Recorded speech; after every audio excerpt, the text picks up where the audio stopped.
welcome back to another review. Me, Kevin, from Kevin Grant on Whisky. This week we've got Tullibardine Highland Whisky, not too far from where I stay. It's one, if you're driving up north, you really can't miss it. And just before Gleneagles, not too far after Stirling, so if you ever fly into, say, Edinburgh and things like that, you're not too far away from this distillery. It's had a lot of history, it's changed hands a few times as well. Kind of one of the biggest moments in Tullibardine's history was 1994, I think it was. They mothballed. So they kept all the stock. It's kind of what mothball means. They keep all the casks still going there, but no production's happening. So just sitting idle. It got bought over. I think White Mackay were involved at one point, JBB, and then in 2004, Terroir, I need to say it right, Terroir Distillers bought it over and started production again. So Tullibardine was brought back to life. It just sat idle, and they've put a lot of money into this. So they've got their own cooperage now, big visitor experience, so much to it in such a little amount of space. Because it's right on the motorway or highway, depending where you're watching from, it's hard to expand out. And then right behind it, there's a lot of houses and everything. So what they've been able to do in such a small space is take advantage of as much as they can. I've only been once, I've not done the tour. I went back just maybe a week or so after the shop had opened a few years ago. Really nice, clean, fresh looking distillery. But this whisky here this one's been bottled quite a while ago. This one was bottled in 2019 as well, and I think they've changed the branding slightly. So this is the Tullibardine 225, the Sauternes finish. The number 225 on it is not the price, which you'll be glad to know. It's actually how many litres that Sauternes cask holds. So it holds 225 litres. So it's probably started its life in bourbon cask, and I think between the last 6 to 12 months of its life has went into Sauternes, which is a sweet dessert wine. So when you look at the whisky itself, it is that kind of lighter amber note, slightly, it is on the sweet wine looking scale of things. It's 43% ABV. There's nothing on here to say it's chill filtered or it's natural colour, but I do believe it is natural colour. 43%, I suspect it will be chill filtered though. But when it doesn't say it on the bottle, I like to assume that it is chill filtered and it has colour added to it. So, this, as you can see, has been through a lot. But it's been on the shelf for a while. No, 2019, probably bought it early 2020, something along those lines. And now it's just getting to the end. So it's been a really good bottle to go through. So I thought I'll just let you know what it's all about. So I'm going to try this. We'll nose it first, get it on the palate, see what taste notes we can get, and see where we go from there. On the nose, it does have that kind of sweeter nose to it. There isn't an alcohol burn. It's got that, it's a powdered sugar, like powdered sugar lemon, like lemon meringue maybe. It is a really fresh, it's got a lot of citrus hints to it. Maybe a little bit oaty as well, maybe oat cakes, oatmeal, something along those lines.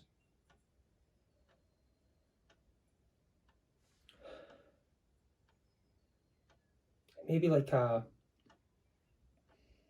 I don't know, like milk chocolate, something light vanilla chocolate, something milkshake, not chocolate, vanilla, chocolate milkshake. It's got that sweet note to it.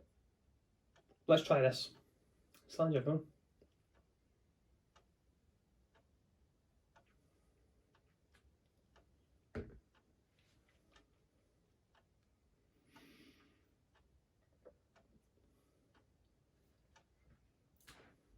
It does give you a little punch for 43%. It does let you know it's there. Medium body on the palate. It's still got that, it goes more orange now, I would say. Still a little bit oaky as well. What else did I say on that? It's not,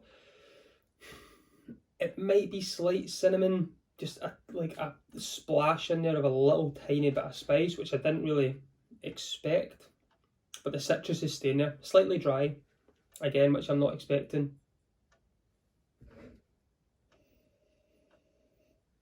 So taste notes on this are different from what I'm getting, so I'll let you know what they say. The taste notes of this one is a wonderful golden whiskey with interesting citrus flavours, cereal notes and vanilla. There's a touch of pineapple and orange peel in the finish, which is medium to long.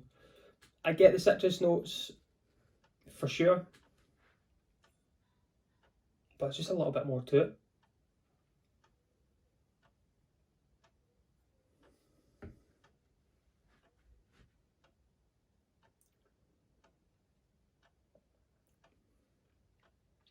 Yeah, there's a wee kick of spice there.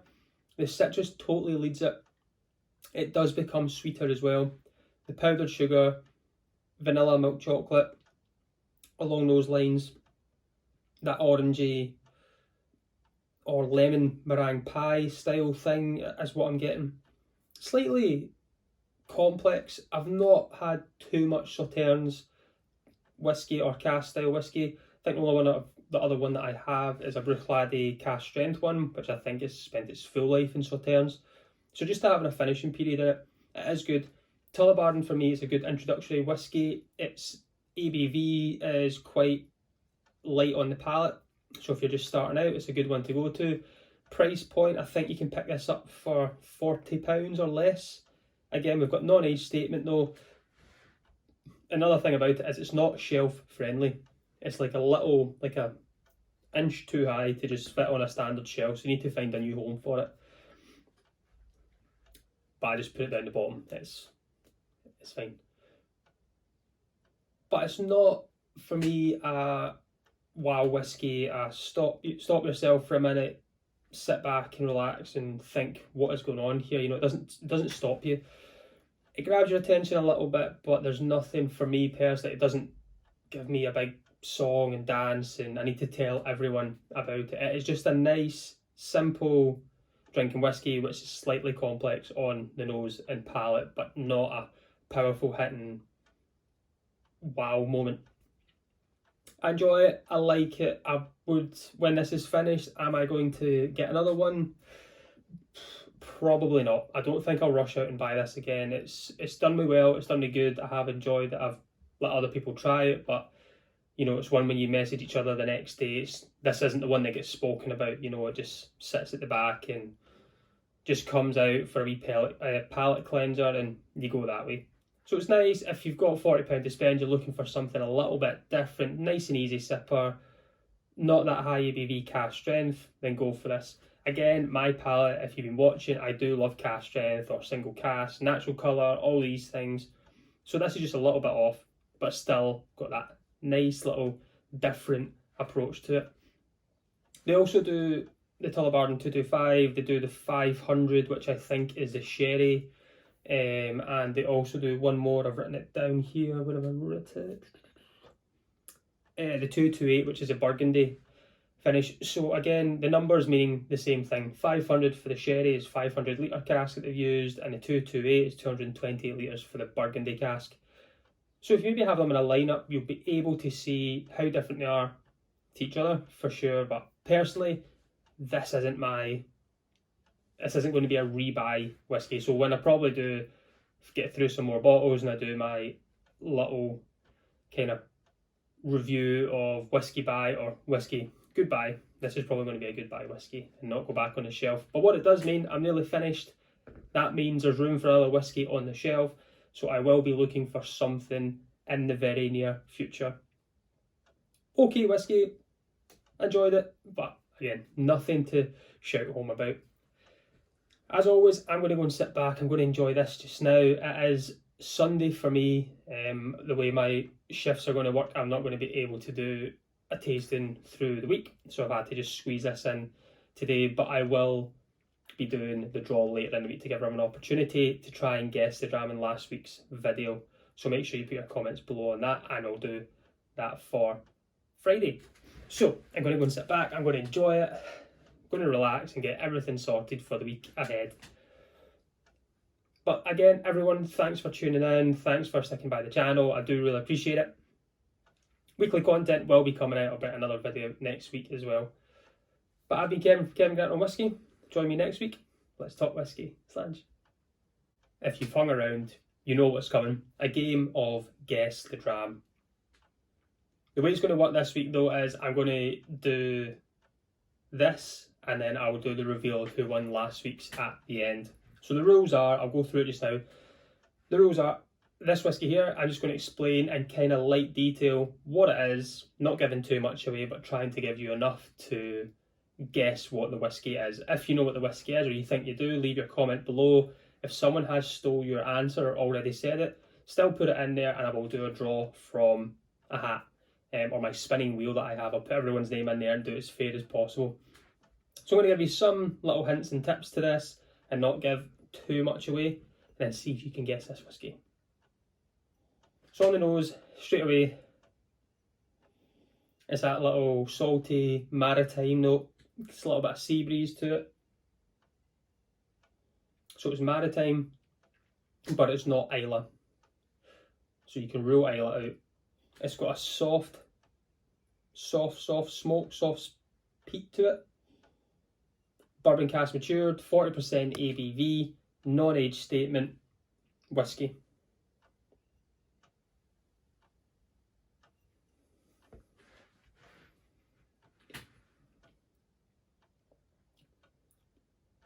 Yep, so the sweetness is there. The saltiness comes through from that maritime, beautiful notes. That soft smoke as well just hits you. It's really nice, enjoyable dram. So it's not an Islay. It does have a little bit of smoke. It has maritime notes to it as well. It is bourbon cask matured. It is 40% ABV, and you can pick this up in supermarkets in the UK. I'm not too sure overseas. That's about as much as I can give away just now.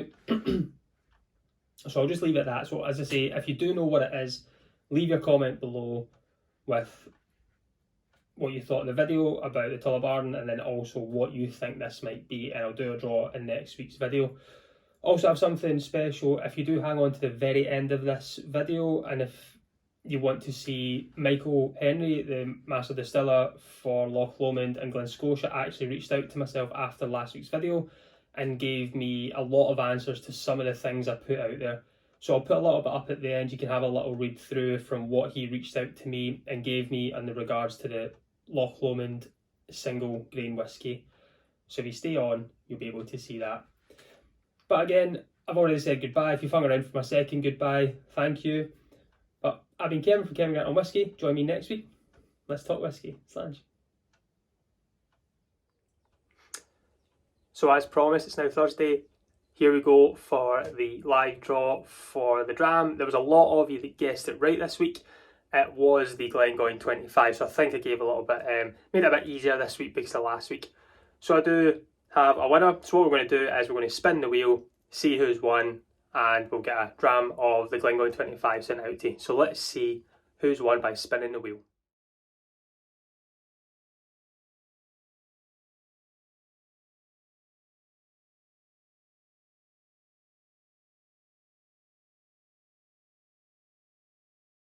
Congratulations, Dave Burcham. You have won the Glengoyne 25-year-old. If you can reach out to me, Instagram, Twitter, something like that, and get your address, I can try and get this posted to you. And the same again for this week. Have another go if you want. Hopefully get to maybe try your hand at winning another dram. But this will be maybe slightly harder this week, as you've seen. But join me next week, and let's talk whiskey.